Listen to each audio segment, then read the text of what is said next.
नमस्कार विद्यार्थी मित्रांनो. तर ह्या शॉर्ट्समध्ये आपण बघणार आहोत इंजिनिअरिंग ॲडमिशनसाठी वेगवेगळ्या इंटरनल एक्झाम आणि त्याच्या डेट्स. तर स्टार्ट करूयात. पहिली एक्झाम ती म्हणजे जेई मेन्स. तर जेई मेन्सचे 2 सेशन होणार होते. पहिला सेशन ऑलरेडी कंडक्ट झाला आहे 21 जानेवारी ते 26 जानेवारीमध्ये. पण दुसरा सेशन तुम्ही ट्राय करू शकता, तो आहे 2 एप्रिल ते 9 एप्रिल दरम्यान. त्यानंतर दुसरी महत्त्वाची एक्झाम येते ते म्हणजे MST CET. तर MST CET पण ह्यावर्षी 2 सेशन कंडक्ट करणार आहे. पहिला सेशन आहे 11 एप्रिल ते 19 एप्रिल, जवळपास 75 दिवस बाकी आहेत. आणि दुसरा सेशन आहे 14 मे ते 17 मे, 100 दिवस बाकी आहेत बघा.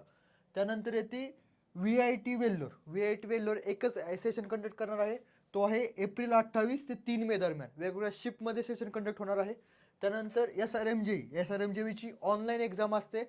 3 अटेम्प्ट बघायला मिळतात, फेज 1, फेज 2, फेज 3. तर 23 एप्रिलला पहिला फेज आहे. त्यानंतर जून 10 ते जून 15 त्याचं फेज 2 आहे. जुलै 4 ते जुलै 5 फेज 3 आहे. 3 फेजमध्ये आहे. त्यानंतर शेवटची एक्झाम बीटसॅट म्हणजे बीट्स पिलान जे कॉलेज आहे त्यासाठी हा सेशन कंडक्ट होतो, तो आहे 15 एप्रिल ते 17 एप्रिल. आणि फेज 2 म्हणजे दुसरा सेशन 24 एप्रिल ते 27 एप्रिल. तर ह्या सर्व एंट्रन्स एक्झाम आहेत. ह्याच्या रिगार्डिंग जे काही डिटेल्स इन्फॉर्मेशन आहे की रेशन अप्लाय कसं करायचं, डेडलाईन कधी आहे, हे आपल्या यूट्यूब चॅनल तुम्हाला बघायला मिळेल. थँक्यू.